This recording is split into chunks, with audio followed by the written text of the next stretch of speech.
અમદાવાદના ઓઢવ વિસ્તારમાં અસામાજિક તત્વોનો આતંક સામે આવ્યો। ભજન કીર્તન દરમિયાન સ્પીકરના અવાજને લઈને મારામારી થઈ।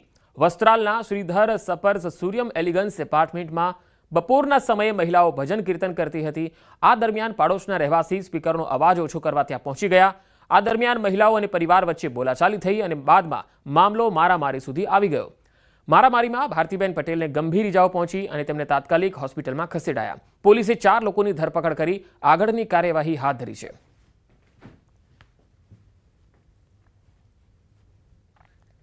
તો બે અલગ અલગ તસવીર આપને બતાવી રહ્યા છે। પોલીસે 4 લોકોની ધરપકડ કરી છે। ભજન કીર્તન ચાલી રહ્યું હતું અમદાવાદના ઓઢવ વિસ્તારમાં। અસામાજિક તત્વો ત્યાં પહોંચી ગયા અને સ્પીકરનો અવાજ ઓછો કરવા માટે ધમકી આપવા લાગ્યા અને ત્યારબાદ મામલો એટલો વણસી ગયો કે મારામારી સુધી પહોંચી ગયો।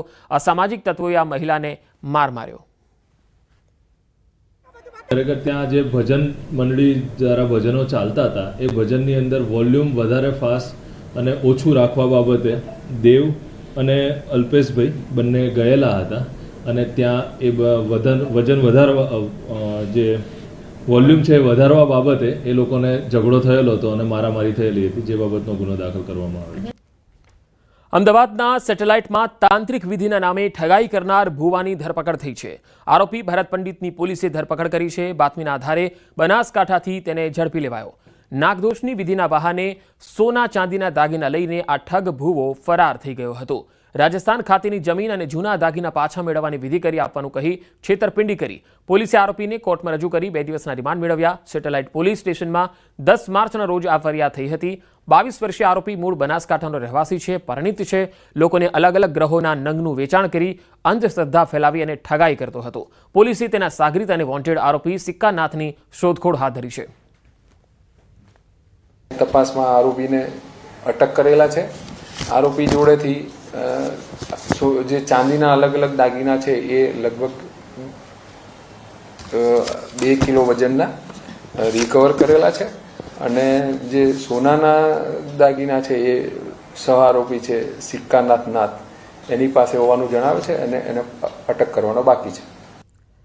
રાજ ઠાકરેના નિવેદનનો વિવાદ વકરી રહ્યો છે। પાટીદાર અગ્રણી મનોજ પનારાની પ્રતિક્રિયા સામે આવી।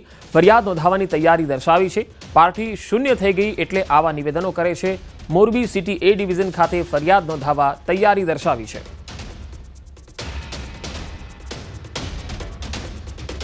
રાજ ઠાકરેએ સરદાર સાહેબ વિરુદ્ધ જે બફાટ કર્યો છે, જે નિવેદનો આપ્યા છે, એ માત્ર ગુજરાત નહીં દેશની જનતા એને વખોડી કાઢે છે। આ બફાટ એમને એટલા માટે કર્યો છે કે એમની રાજકીય જમીન ખસકી ગઈ છે, એમની પાર્ટી ખૂબ ઝીરો ઉપર આવી ગઈ છે। રાજ ઠાકરે વિરુદ્ધ એક FIR દાખલ કરવા માટે A ડિવિઝને જવાના છીએ। રાજકોટનો લોકમેળો હવે જામશે। રાઇડ સંચાલકોના પ્રશ્નોનું નિરાકરણ આવી ગયું છે। રાજ્ય સરકારના પરિપત્ર બાદ મેળા એસોસિએશનની કલેક્ટર અને પોલીસ તંત્ર સાથે બેઠક મળી।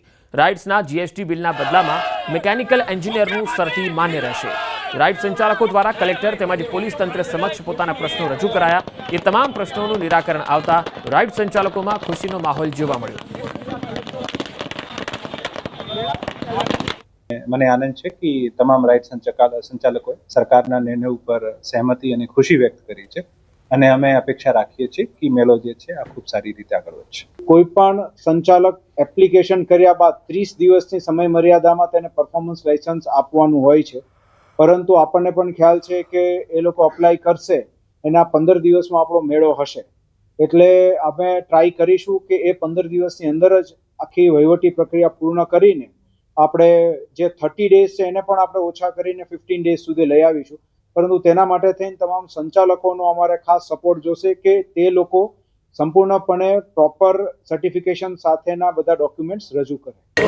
જરૂરી જે ડોક્યુમેન્ટ છે કે જે બિલને અમે જે માંગણી હતી તે અમારી સરકારે સ્વીકારી લીધી છે। અમે સરકારનો ખૂબ ખૂબ આભાર માની છીએ। આપ મીડિયાનો અમે ખૂબ ખૂબ આભાર માની છીએ। મીટિંગ બહુ સારી રહી। કલેક્ટર સાહેબે એકદમ પોઝિટિવ એપ્રોચ આપ્યો।